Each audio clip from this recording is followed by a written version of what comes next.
Alustame intervjuusarjaga Ukraina sõjast ekspertidega. Meie tänaseks külaliseks on PPA peadirektor Elmar Vaher. Tere, Elmar! Tere päevast! Elmar, Ukrainas toimub sõda juba 12. päeva ja Eestis ei ole tegelikult ühtegi kriisi, mis ei mõjutaks ka PPA tööd. Kuidas see, mis praegu umbes 1000 kilomeetri kaugusel toimub, meie tööd mõjutanud on? Väga palju mõjutanud ja mõjutab tulevikus veel enam. Enne kui vastata või kirjeldada ja vastata see küsimusele, siis soovin kõigile tuletada meelde, et meie kohustus on täna aidata Ukrainat ja seda me saame kõik teha. Seepärast kandkem väärikalt Ukraina lippu nii südames kui ka rinnas. Aga meil on päris mitu rolli ja tõepoolest ükski kriis Eestis ei möödu nii, et politsei ei ole kaasatud. Ja see on meie au ja uhkus, me saame seda teha, me oskame seda teha. Me oleme õnnestunud, hakkame pihta kas või aprilliöö 2007 tormiga seotud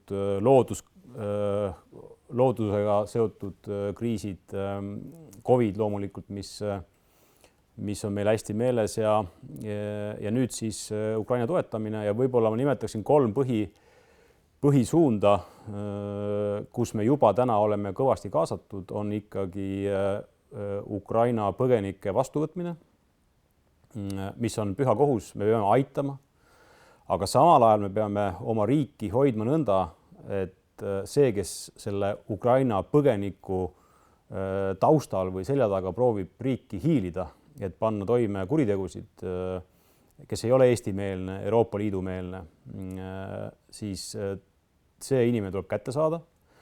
Ja kolmandana me peame olema valmis millegiks, mille osas saame öelda, et valmistume kriisiks, sisemiseks kriisiks, on ta siis massiline korratus, kus tõepoolest kellegi õhutamisel võib tekkida oht avaliku korrale või linnad võivad sattuda sellisesse olukorda, kus lõhutakse kaupluseid, rünnatakse riigiasutusi ja nii edasi.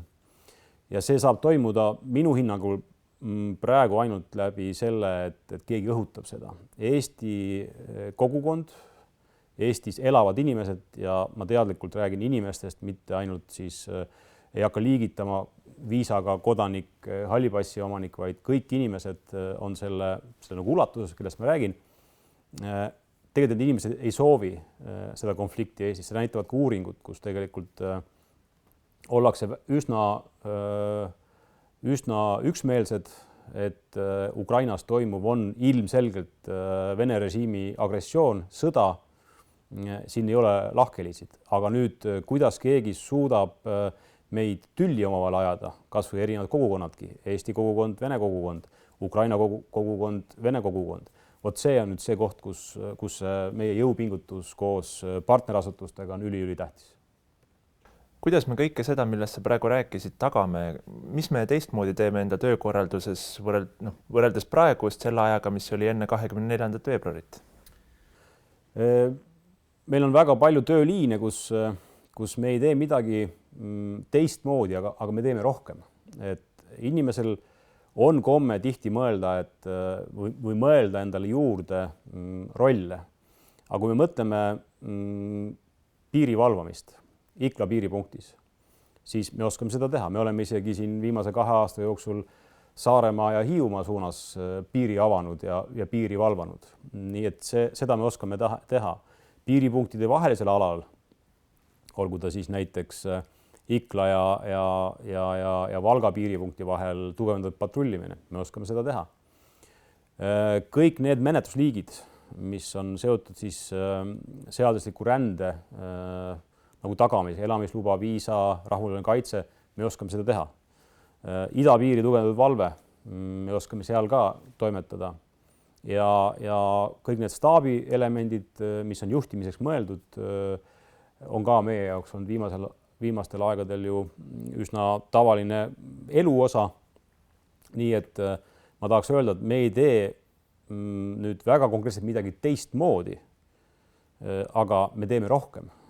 Ja võib-olla kui otsida täna mingit pisikest erisust, siis siis meie operatsioon on praegu aitamise operatsioon, mis ei pruugi nii jääda.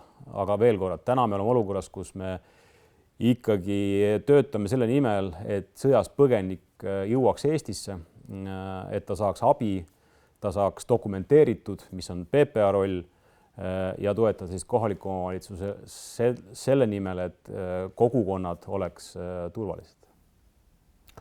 Paljud meie inimesed on sellest, mis Ukrainas toimub, füüsiliselt mõjutatud, nende tööülesannete kaudu, siis mida nad siin teevad, aga kindlasti ka psühholoogiliselt. Ja ma loen sulle ette ühe PPA töötaja küsimuse.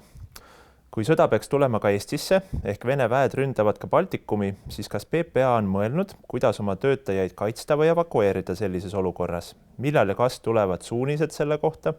Paljudel on ju teada, mis juhtus aastal 1940, kui venelased Eestisse sisse marssisid ja esmajoones hävitati ju valitsuse liikmed, politseinikud, piirivalvetöötajad ja nende pered. Suheldes oma kolleegidega, siis paljudel on mure selles küsimuses.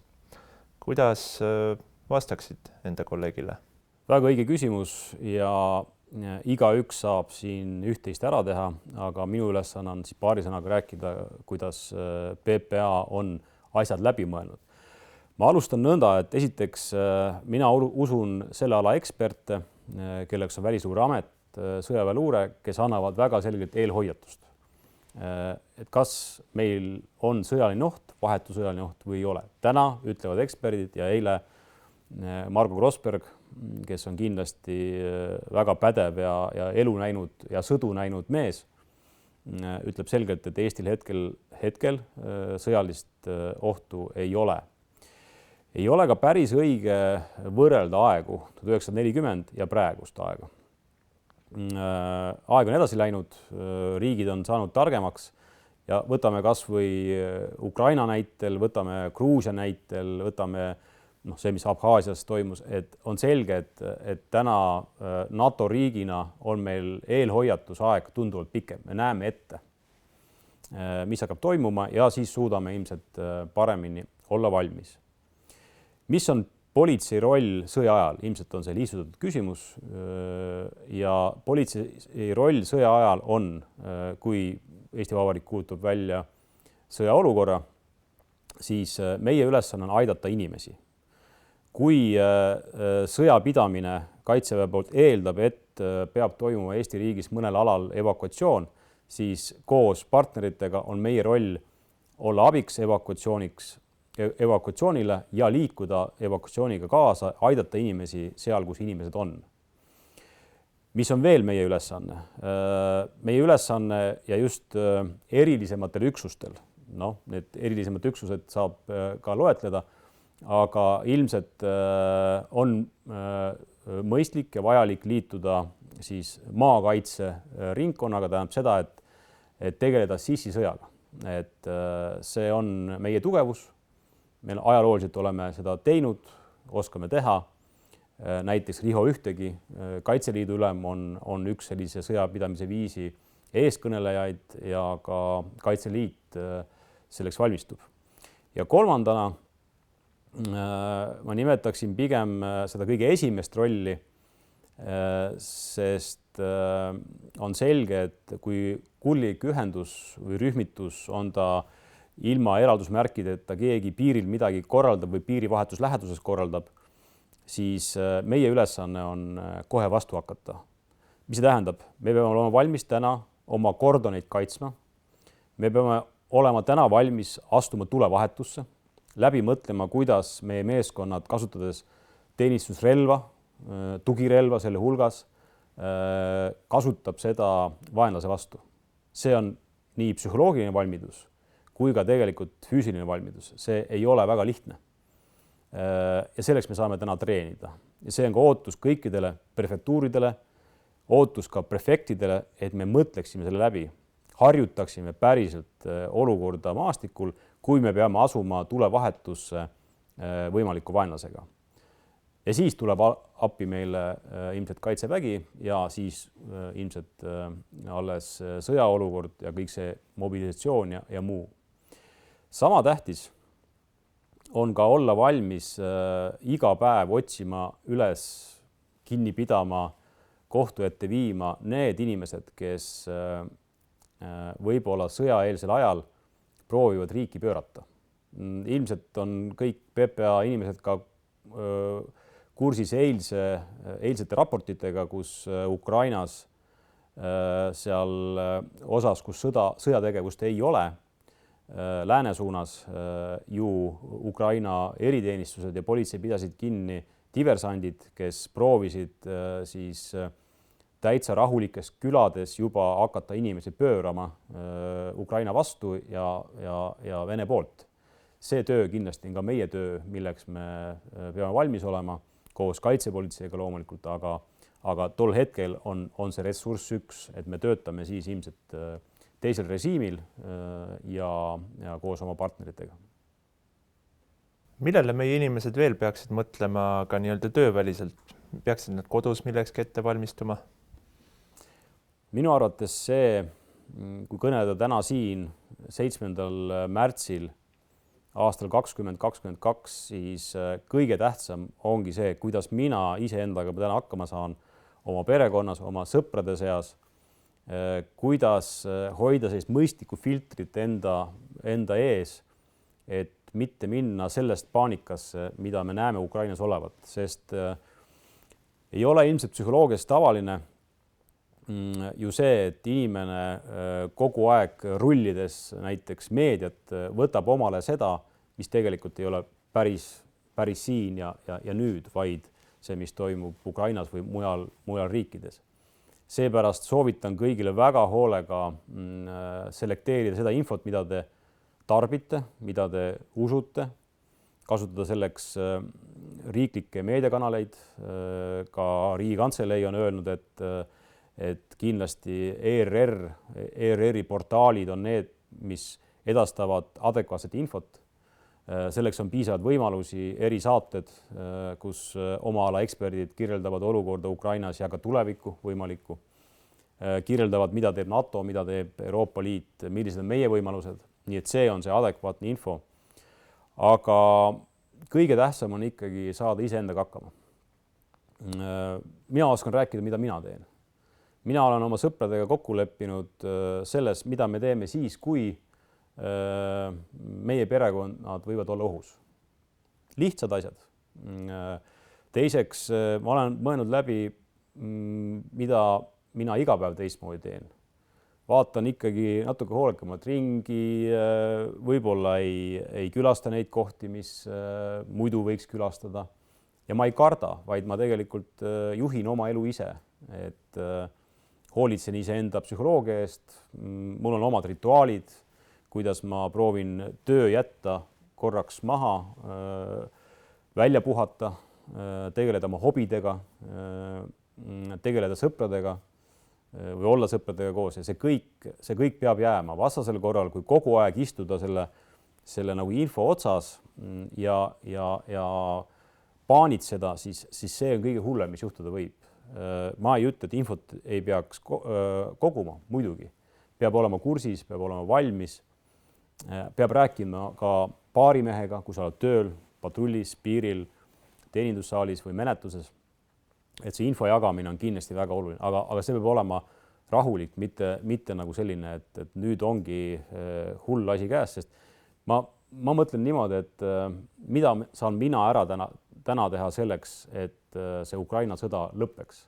Ma ei suuda mõjutada Ukraina olukorda seal Ukrainas. Ma saan täna siin teha Eesti kodanikuna väga palju ja politseinikuna väga palju. Ja kui need tegevus lahti mõtestada, veel paremini oma tööd teha, veel rohkem nagu suhelda oma kolleegiga või küsida, kuidas sul läheb, kas ma saan sind aidata, märgata ja nii edasi. Need on meie võimalused täna, sest me peame ikkagi PPA-na või politseina valmistuma ka hullemaks. Ma ei karda seda öelda, aga samas ma ei soovi ka paanikat üles tõmmata, sellepärast, et see paanitsemine ei vii meid edasi. Nüüd ja täna rahulikult iga päev oma tööd tehes. PPA töötajatel mingis osas võib öelda on kindlasti parem info või selgem info sellest, mis toimub, kui võib-olla mõnel tavainimesel kuskil mujal. Meil on 5000 inimest erinevates kogukondades üle Eesti, Tahkurannast Piirissaareni, reaalsed kogukonnad, virtuaalsed kogukonnad. Mis on sinu üleskutse meie inimestele, kas nad saavad kuidagi nendes kogukondades ka aidata selgitada seda, mis toimub? Tõepoolest, politsei roll ei ole ainult vahetult lahendada sündmust, vaid tegelikult olla autoriteedina oma sõprade seas ja ega külakene või sõpruskond ongi kogukond, mille kaudu saame meie rääkida oma nagu kehahoiakut või kirjeldada, kuidas me mõtleme, kuidas me teeme. Ja meie roll on ka rahustada. Meie roll on ka selgitada inimestele või koos inimestega mõelda, mida see kogukond saab ära teha. Olen jätkuvalt seda meelt, et tugev kogukond on tegelikult väikse kuritegevuse eelduseks. Ja kui kuritegevus on väike, siis me oleme vähem mõjutatud. Olgu see kuritegevus seotud noortega, lastega, olgu ta seotud korruptsiooniga või narkootiliste ainete müümisega, igal juhul väikeste kogukondade kaudu turvalisuse mõjutamine, me saame seda iga päev teha ja see on meie roll. Ja siin ei ole minu hinnangul väga vahet, mis tööd sa PPA-s teed, et PPA töötajana saad sa piisava info selleks, et seda teha, et viia täide meie strateegilist eesmärk, et inimene on kõige tähtsam. Sest et turvalisust me loome inimese jaoks, me oskame seda teha ja tõsta seda patriootlikkust oma riiki hoida täna ja olla valmis kõige hullemaks. Füüsiline sõda toimub meist umbes 1000 kilomeetri kaugusel Venemaa ja Ukraina vahel, aga infosõda toimub tegelikult igal pool maailmas, sealhulgas ka Eestis. Kuidas me praegu selles infosõjas toime tuleme? Tõepoolest, infosõda on alanud. See ei ole kellelegi uudis ja nii tulebki seda võtta.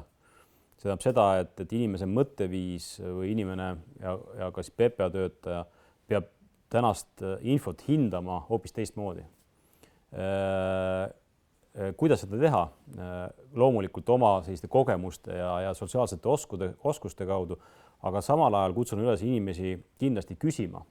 Me oleme üles ehitanud regioonides, prefektuurides siis kriisireguleerimismeeskonnad, kindlasti on seal eksperte, kes oskavad hinnata infot paremini, on see siis tõde, on see vale, kas see vajab ümberlükkamist, kas see on üldsegi, ongi õhutamine millegiks.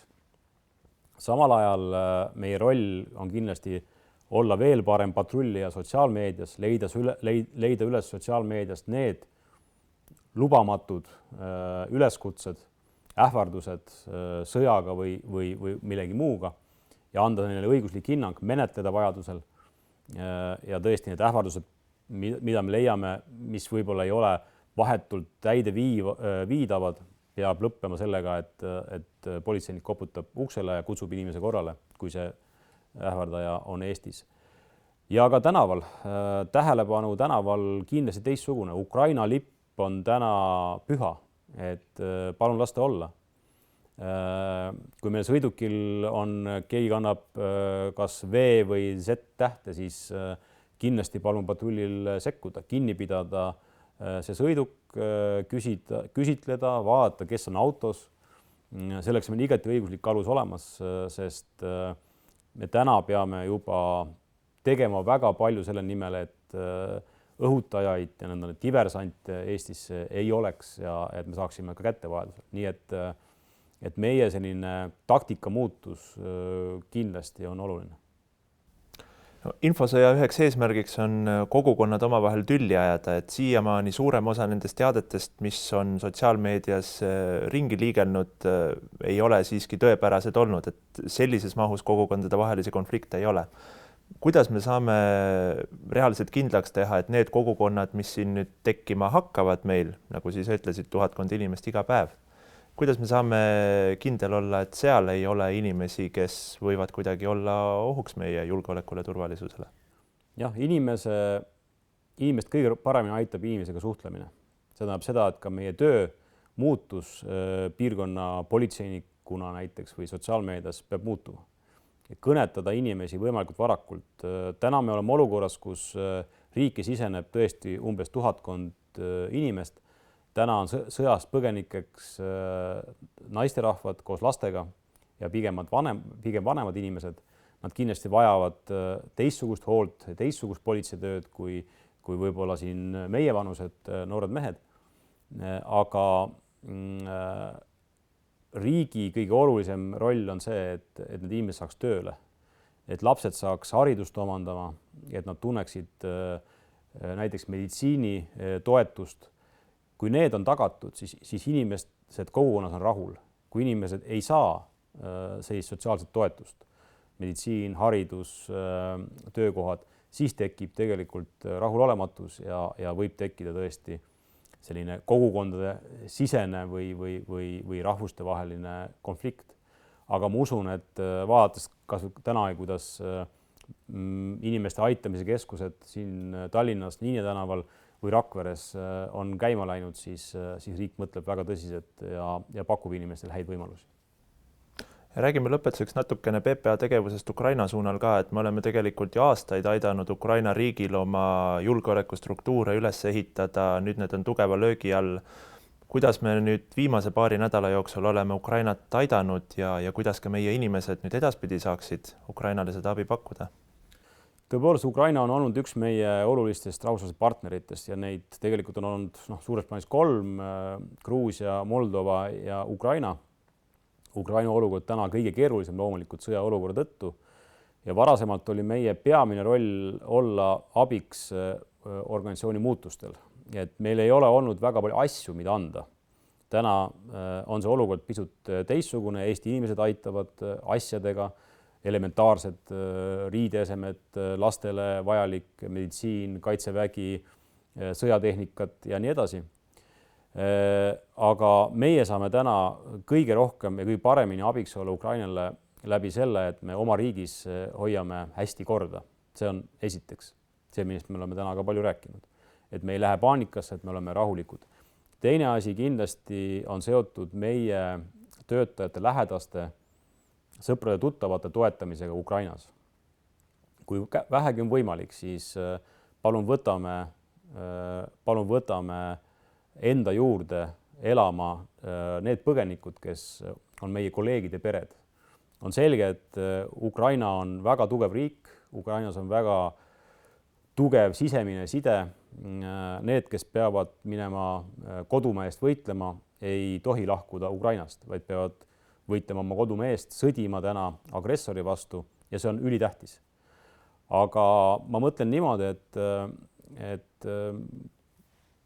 mees, kes läheb oma kodumaa eest võitlema, teades, et tema perekond on hästi hoitud Eestis, siis ma olen kindlasti tugevam. Siis see Ukraina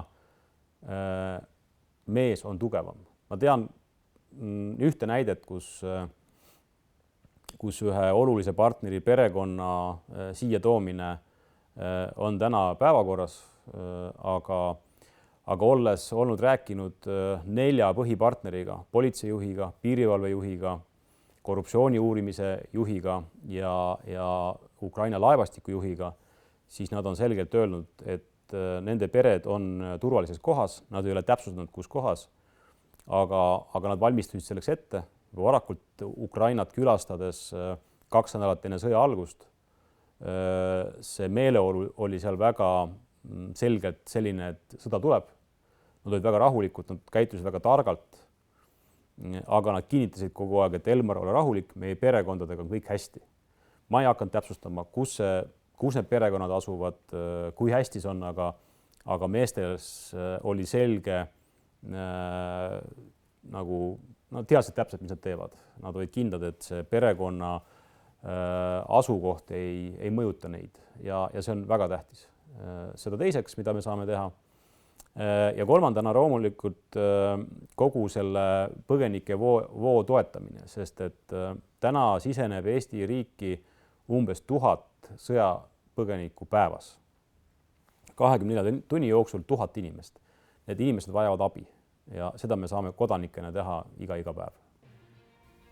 Aitäh, Elmar Vaher. Aitäh. Täname vaatamast ja meie saatesari Ukraina sõjast ekspertidega jätkub järgnevatel päevadel.